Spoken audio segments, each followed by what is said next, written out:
तो hello guys, welcome back to my channel. So guys, आज हम डिस्कस करने वाले हैं अपने मेटल्स एंड नॉन मेटल्स के प्रीवियस ईयर क्वेश्चन। तो देखते हैं। क्वेश्चन फर्स्ट है, in column first different methods of extraction are given. ठीक है। सो आप देख सकते हो कि यहाँ पर आपको बेसिकली तीन जो है मेथड्स गिवन है मेटल को एक्सट्रैक्ट करने के, और आपको बताना है name the methods used for the extraction of metal given in column to. तो ठीक है, कॉलम वन में आपको गिवन है methods of extraction of metals. ठीक है, methods of extraction of metal. ठीक है। और कॉलम टू में आपको गिवन है कुछ मेटल्स, और आपको बताने हैं कि जैसे रिडक्शन विद कार्बन हो गया, तो इस मेथड से हम कौन कौन से मेटल्स एक्सट्रैक्ट कर सकते हैं इनमें से। ठीक है। सो आपको टोटल आप देख सकते हो, टोटल आपको 6 मेटल्स गिवन है, aluminium, zinc, sodium, iron, manganese और लेड। ठीक है।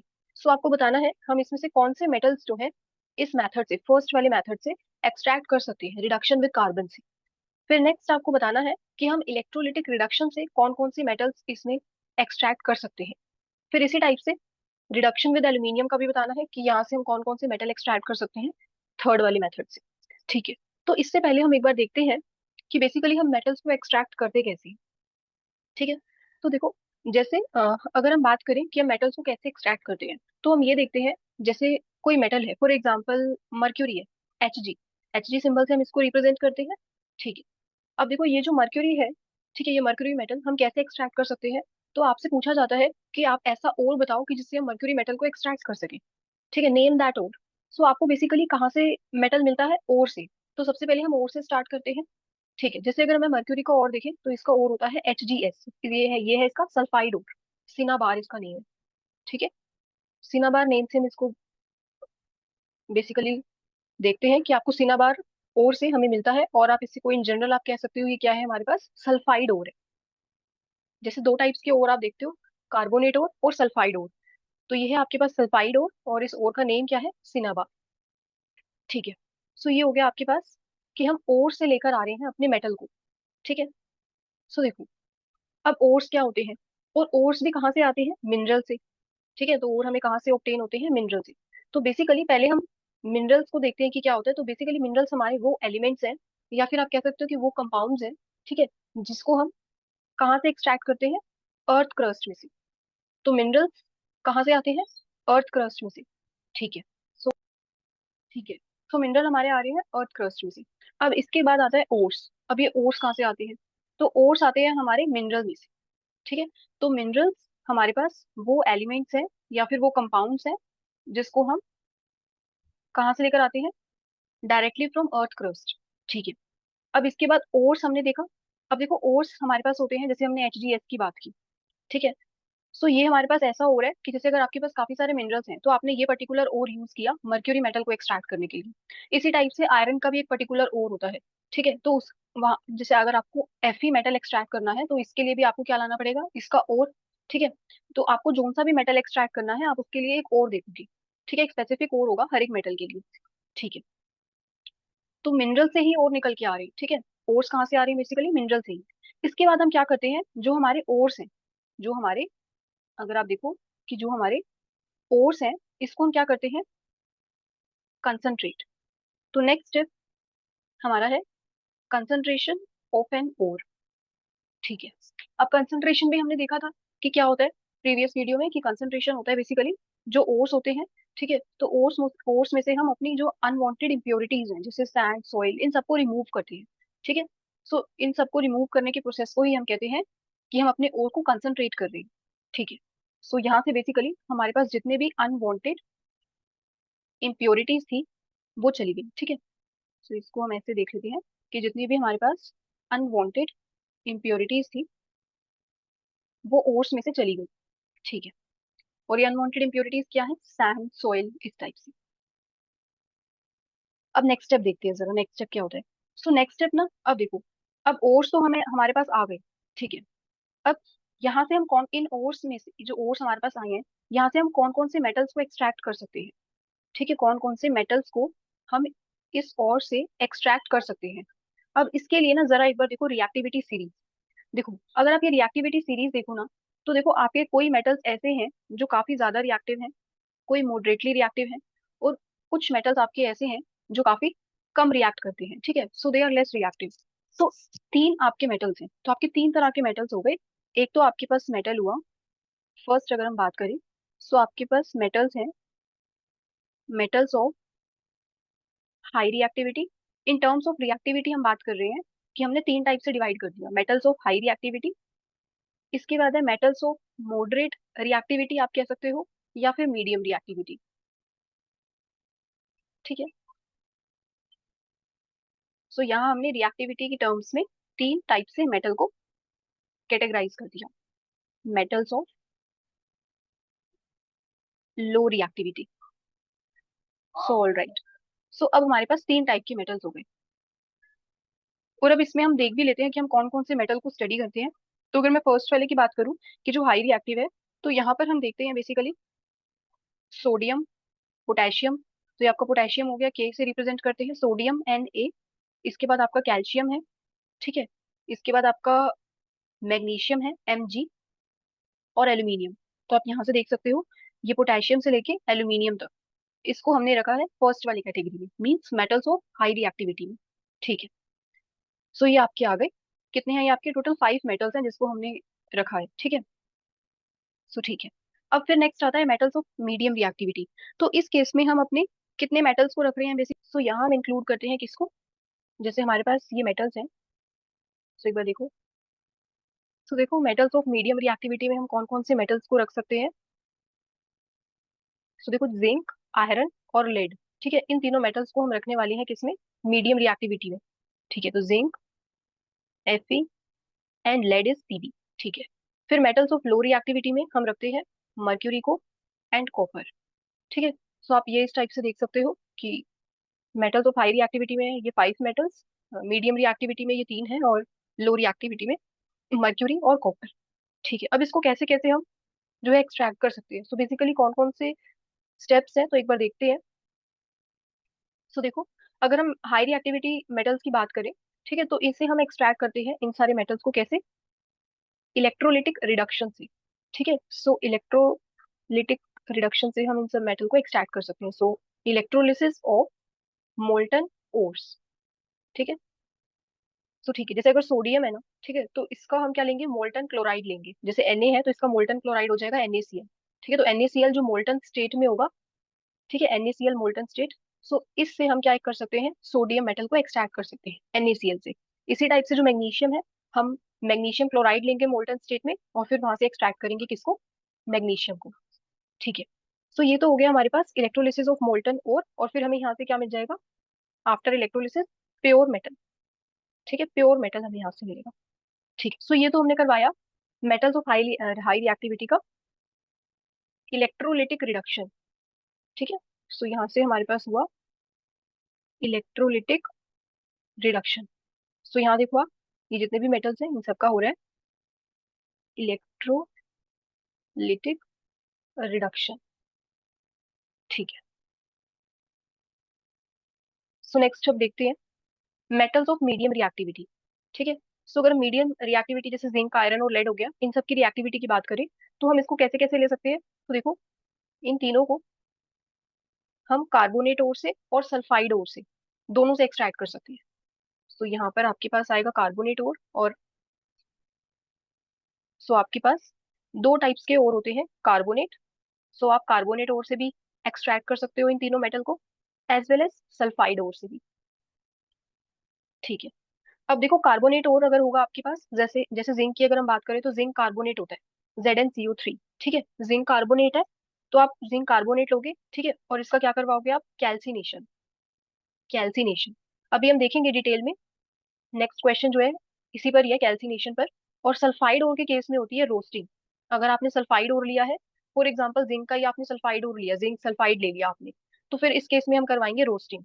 और कार्बोनेट के केस में होगी आपके पास कैल्सिनेशन। ठीक है, तो ये हो गया आपका कार्बोनेट ओर, और ये हो गया आपका सल्फाइड ओर। अब कैल्सिनेशन और रोस्टिंग जैसे ही हम करवाएंगे, तो यहाँ से हमें क्या मिलने वाला है, यहाँ से हमें मिलते हैं मेटल ऑक्साइड्स। जैसे अगर जिंक है, तो जिंक कैल्सिनेशन के बाद किस में कन्वर्ट हो जाएगा, ZnO में, जिंक ऑक्साइड में कन्वर्ट हो जाएगा। ठीक है, सो इसी टाइप से जैसे जिंक सल्फाइड है, तो यहाँ पर भी ये जिंक ऑक्साइड में कन्वर्ट हो जाएगा।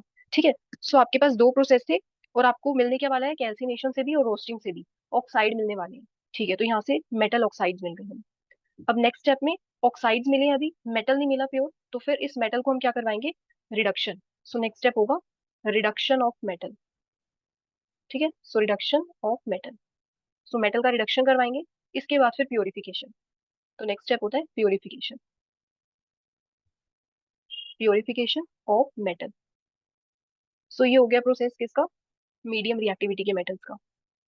अब इसी टाइप से अगर हम लो रिएक्टिविटी के मेटल्स की बात करें, तो यहाँ पर हम इसको सल्फाइड ओर से ही लेंगे बस। तो सल्फाइड ओर से हम एक्सट्रैक्ट कर सकते हैं लो रिएक्टिविटी के मेटल्स को। ठीक है, यहाँ पर आपके पास कार्बोनेट ओर से हम इसको नहीं कर सकते।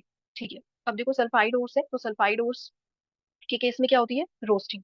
तो ये फिक्स रहता है कि सल्फाइड ओर के केस में रोस्टिंग होगी और कार्बोनेट ओर के केस में कैल्सिनेशन होगी। तो सल्फाइड ओर है तो यहाँ से रोस्टिंग होगी।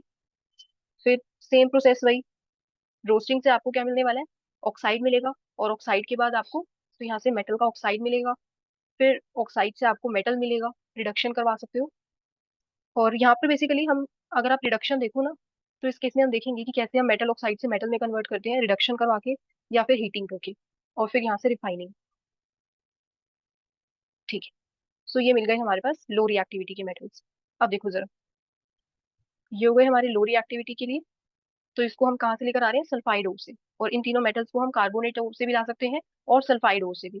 ठीक है, और ये जो दोनों मेटल्स हैं ये कैसे प्रेजेंट होते हैं, ये नेटिव स्टेट में प्रेजेंट होते हैं, प्योर स्टेट में।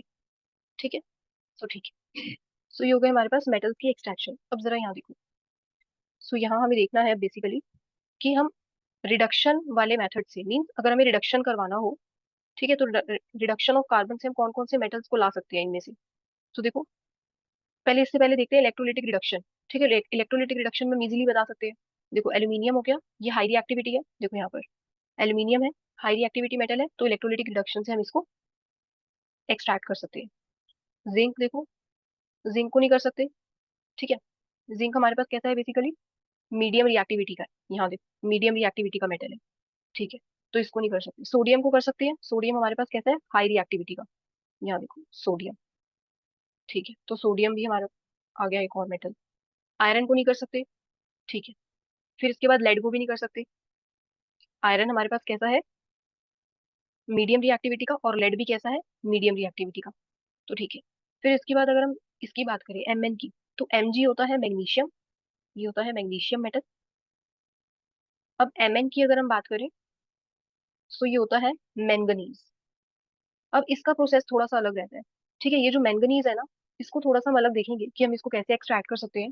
तो ठीक है, हमने देखो यहाँ पर मैंगनीज की कहीं पर भी बात नहीं की, मैग्नीशियम की हुई है, मैग्नीशियम को हमने देखा। लेकिन यहाँ आप देखो तो मैंगनीज को भी हम देखेंगे कि हम इसको कैसे एक्सट्रैक्ट कर सकते हैं। सो एल्यूमिनियम और सोडियम आपके इलेक्ट्रोलिटिक रिडक्शन में आ, अब रिडक्शन विद कार्बन में देखना है। ठीक है, सो देखो रिडक्शन विद कार्बन में यहाँ देखो, यहाँ हमने कार्बोनेट ओर में कन्वर्ट किया, सल्फाइड ओर। सो यहाँ से कैल्सिनेशन हुआ, यहाँ से रोस्टिंग हुई, मेटल के ऑक्साइड मिले, उसके बाद क्या हुआ, रिडक्शन ऑफ मेटल। तो यहाँ से हमारे पास क्या हो रहा है बेसिकली, रिडक्शन हो रहा है। ठीक है, तो मेटल का रिडक्शन कर रहे हैं किसके साथ, अब यहाँ पर हम मेटल का रिडक्शन करते हैं जनरली कार्बन के साथ। ठीक है, जैसे जिंक हो गया, आयरन और लेड, इन सबको हम कैसे करते हैं एक्सट्रैक्ट, रिडक्शन करते हैं मेटल का। ठीक है, तो किसके साथ करते हैं रिडक्शन मेटल का, कार्बन के साथ। तो जैसे हमारे पास यहाँ से मेटल ऑक्साइड आ रहे थे, तो मेटल ऑक्साइड को कार्बन के साथ रिएक्ट करवा के इसका रिडक्शन हो जाएगा। ठीक है, तो मेटल ऑक्साइड किसके साथ रिएक्ट करेगा, कार्बन के साथ। तो ठीक है, यहाँ से रिडक्शन हो जाएगा इसका। सो अब देखो जरा, रिडक्शन विद कार्बन में हमारे पास आएंगे कौन कौन से मेटल, Fe, आयरन आ गया और लेड आ गया। अब देखो जरा, और जिंक। ठीक है, सो जितने भी हमारे पास मीडियम रिएक्टिविटी के थे हमने तीनों देख लिए, जिंक, आयरन और लेड, तीनों का हमने रिडक्शन करवाया किसके साथ, कार्बन के साथ। अब नेक्स्ट है रिडक्शन विद एल्यूमिनियम। ठीक है, अब एक ही हमारे पास मेटल बचा है मैंगनीज। तो ये जो मैंगनीज होता है ना, ठीक है, मैंगनीज जैसे मैंगनीज ऑक्साइड होता है। ठीक है, तो मैंगनीज ऑक्साइड का हम रिडक्शन करवाते हैं एल्यूमिनियम मेटल के साथ, और यहाँ से हमारे पास फॉर्म होता है मैंगनीज और एल्यूमिनियम ऑक्साइड, और यहाँ से हीट भी प्रोड्यूस होती है। ठीक है, सो ये हो गया मैंगनीज मेटल का रिडक्शन। तो मैंगनीज मेटल का रिडक्शन किसके साथ हो रहा है, एल्यूमिनियम के साथ। और जिंक, आयरन और लेड का आप देखोगे किसके साथ होगा रिडक्शन, कार्बन के साथ। और किसके साथ करवा रहे हैं हम, मेटालिक ऑक्साइड के साथ। तो जो आपका सेकंड स्टेप था कि सबसे पहले रोस्टिंग होगा, कैल्सिनेशन, इसके बाद मेटालिक ऑक्साइड वहां से फॉर्म होंगे, और फिर उसको हम रिडक्शन करवाएंगे किससे, जैसे इस केस में हमने करवाया कार्बन से, तो मैंगनीज के केस में हम एल्यूमिनियम मेटल से करवाएंगे रिडक्शन। तो यहाँ से आप देखो जो मैंगनीज ऑक्साइड था वो किसमें कन्वर्ट हो गया, मैंगनीज में। और इस रिएक्शन को बैलेंस भी आप कर सकते हो। यहाँ देखो, यहाँ पर बेसिकली आपको, आपके पास जो एल्यूमिनियम है वो कितने हैं, 2 है ना, और ऑक्सीजन कितनी है, यहाँ पर 3 है और यहाँ 2 ऑक्सीजन है। ठीक है, तो इसको ऑक्सीजन को अगर आप बैलेंस करोगे तो यहाँ आपको देखना पड़ेगा 2 और यहाँ लगा दो 3। सो देखो ऑक्सीजन बैलेंस हो गई, 6 ऑक्सीजन आइटम्स आ गए। अब एल्यूमिनियम देखो, एल्यूमिनियम 4 है, तो ठीक है यहाँ पर 4 आ गया। फिर मैंगनीज यहाँ पर 3 थे रिएक्टेंट वाली साइड में, तो यहाँ पर 3। तो ये रिएक्शन आपकी बैलेंस्ड है और ये कैसा है, मैंगनीज ऑक्साइड का रिडक्शन किसके साथ, एल्यूमिनियम के साथ। ठीक है, सो यहाँ आपके पास आ गया एल्यूमिनियम, सॉरी मैंगनीज, मैंगनीज आया ना, एल्यूमिनियम के साथ हमने रिडक्शन किया था मैंगनीज ऑक्साइड का। तो कौन सा मेटल यहाँ से हमें मिल रहा है, मैंगनीज ना, तो ये आएगा। ठीक है, एल्यूमिनियम तो इलेक्ट्रोलिटिक रिडक्शन से आ रहा था। ठीक है, सो यहाँ पर हमने एल्यूमिनियम मेटल को यूज किया था। ठीक है, किसके रिडक्शन के लिए, मैंगनीज ऑक्साइड के रिडक्शन के लिए। ठीक है, तो ये आपका क्वेश्चन नंबर फर्स्ट। अब जरा देखते हैं एक बार क्वेश्चन सेकंड। सो देखो क्वेश्चन सेकंड में क्या है, differentiate between roasting and calcination processing. तो देखो अभी हमने देखा है, देखो यहाँ पर रोस्टिंग और कैल्सिनेशन। तो कैल्सिनेशन और रोस्टिंग कैसे हो रही है, तो जैसे अगर हमारे पास कार्बोनेट है, अभी हमने देखा कि जो जिंक कार्बोनेट था, जो जिंक कार्बोनेट था उसको हम कन्वर्ट कर पा रहे थे किसमें, जिंक ऑक्साइड में। तो कार्बोनेट कन्वर्ट हो रहा है किसमें, ऑक्साइड में। तो इसी प्रोसेस को हम कैल्सिनेशन कहते हैं। तो अगर हम कैल्सिनेशन की बात करें, ठीक है, और आपको एक एग्जांपल भी बताना है, तो कैल्सिनेशन बेसिकली क्या होता है, जैसे जिंक कार्बोनेट है, ठीक है, जिंक कार्बोनेट को आपने हीट करवाया और किस में कन्वर्ट कर दिया, मेटल ऑक्साइड में, जिंक ऑक्साइड में और CO। ठीक है, सो इसको कहते हैं बेसिकली हम कैल्सिनेशन। अब देखो रोस्टिंग, अब इसमें ना एक डिफरेंस होता है। एक तो हमने ये देखा कि हम कैल्सिनेशन वाले मेथड से कार्बोनेट ओर को कन्वर्ट करवा रहे हैं मेटल ऑक्साइड में। अब रोस्टिंग में हम क्या करते हैं, जो हमारे पास सल्फाइड है, जैसे जिंक सल्फाइड हो गया, इसको हम किस में कन्वर्ट करते हैं, तो यहाँ से हम बेसिकली सल्फाइड ओर को कन्वर्ट कर रहे हैं किसमें, मेटल ऑक्साइड में, और यहाँ से फॉर्म होगा SO2। सो यहाँ पर CO3 था तो यहाँ से CO2 आपको दिखा। ठीक है, और यहाँ से S है तो यहाँ से आपको SO2। ठीक है, SO2 गैस रिलीज होगी यहाँ से। ठीक है, तो इसको अगर हम बैलेंस करें एक बारी, तो आफ्टर बैलेंसिंग क्या बन जाएगी ये रिएक्शन। सो यहाँ पर है बेसिकली 3 ऑक्सीजन। ठीक है, सो यहाँ पर इसको 6 बना दिया, फिर 6 हो गया। अब यहाँ से इसको 6 बनाना है। ठीक है, सो अब देखो 4 और यहाँ पर 2, यहाँ पर भी 2। ठीक है, तो 2 सल्फर हो गए, तो यहाँ 2 सल्फर, 2 सल्फर और 6 ऑक्सीजन एटम्स। अब देखो इनके बीच में डिफरेंस, तो ये एक तो देख लिया कि यहाँ पर यूज हो रहा है कार्बोनेट का और यहाँ पे यूज हो रहा है सल्फाइड और।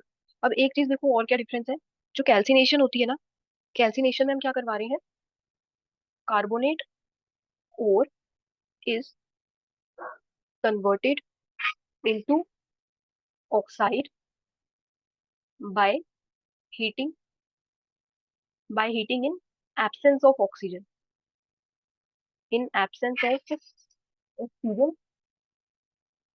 और इन